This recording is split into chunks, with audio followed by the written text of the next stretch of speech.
Ok, segundo ano, neste vídeo nós vamos continuar com características gerais de briófitas. Características gerais de briófitas, como as briófitas são os primeiros seres vivos do reino vegetal, se originaram nas algas verdes ou clorófitas, todas as características são importantes, né? Porque eles vão inaugurar tudo. Então, pluricelulares, células eucarionte, são autótrofos, avasculares, não apresentam tecidos condutores de seiva. Portanto, não apresentam nem xilema, nem floema. Não apresentam. O transporte de seiva ocorre lentamente, de célula para célula.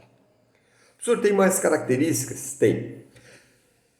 Elas são plantas talófitas.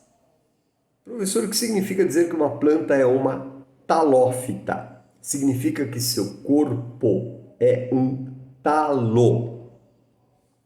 Professor, esclareça melhor isso. Pois não. Dizer que as briófitas têm como característica serem talófitas, ou seja, seu corpo ser um talo, significa que as três partes principais de um vegetal, raiz, caule, folha. Repito, as três partes principais de um vegetal, raiz, caule e folha, não estão ainda totalmente formados. As estruturas raiz, caule e folha não são definitivas, não estão totalmente formadas. Tanto é que no lugar de raiz aparecem pequenas estruturas chamadas radículas ou rizoides. Seriam esboços de raiz.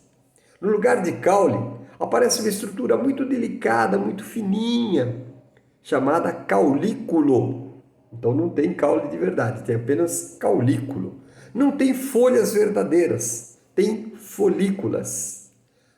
Então as briófitas são muito simples, né, professor? São, claro, são os primeiros vegetais da Terra, né? E uma das suas características é serem talófitas. Professor, o corpo de uma planta desse jeito é um talo. Ou seja, não tem raiz de verdade, caule de verdade, folha de verdade. Perfeito? Como é o ciclo de reprodução? Como todo vegetal, ciclo haplo-diplo-bionte. Portanto, tem uma fase gametófito e uma fase esporófito. E é importante nós conhecermos, ao longo da evolução, qual dessas fases, esporófito e gametófito, permanece por mais tempo durante a vida do vegetal. E quando nós tratamos de briófitas, e nós vamos dizer que é exclusivo da briófita, portanto é uma característica própria dela, importante, que a gente deve citar, é que a fase gametófito é a fase mais longa da vida da planta, mais duradoura. A maioria das briófitas, dos musgos, passam a sua vida em gametófito e uma fraçãozinha do seu tempo em esporófito. Professor, isso só acontece nas briófitas? Só nas briófitas.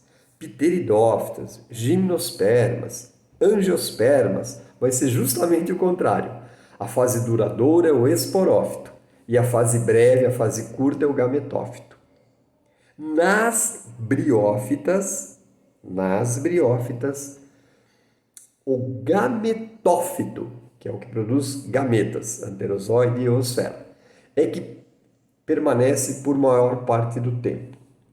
E o esporófito, em poucos dias, ele nasce e desaparece, só existe para formar os esporos.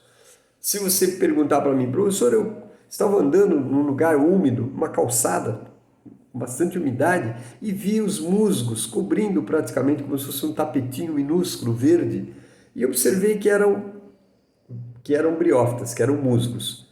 Portanto, em que fase de vida eles estão? Provavelmente estão na fase de gametófito, porque nas briófitas a maior parte da sua vida ela passa em gametófito.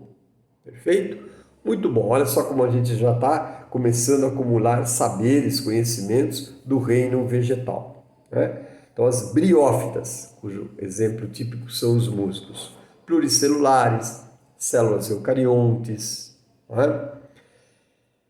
Todas as briófitas são plantas autótrofas, portanto fazem fotossíntese, são plantas avasculares, não apresentam tecidos condutores, consequentemente, tem pequeno porte, não é? Porque a seiva, tanto a bruta quanto a elaborada, por não existirem os vasos condutores, se transporta lentamente de célula para célula, o que limita, logicamente, o crescimento da planta. Sim? Seu ciclo de vida, como todo vegetal, ciclo de vida haplodiplobionte. Portanto, tem uma fase esporófito e uma de gametófito. Nas briófitas, a fase mais duradoura, mais longa, que permanece mais tempo, gametófito. Já nos próximos, em todos os demais vegetais, será o esporófito. Outra característica importante. Lembra do gametófito? O gametófito faz gametas, anterozoide e oosfera. Para que o anterozoide, gameta masculino, fecunde a oosfera, que é o gameta feminino, é necessário água. Então a água é fundamental, não só para a fotossíntese, mas para a reprodução. Reprodução obrigatoriamente em presença de água. O gameta masculino anterozoide encontra o gameta feminino, oosfera, em presença de água. O que me permite dizer que o ambiente de vida escolhido por uma briófita é um ambiente aquático ou extremamente úmido. Por que eles gostam de viver em ambiente úmido, professor? Porque é rico em água. E na hora da reprodução, o encontro do gameta masculino com o gameta feminino, anterozoide e oosfera, só pode ser possível em presença de água. Por isso eles vivem em habitat úmido. Aí estamos começando a aprender bastante sobre briófita.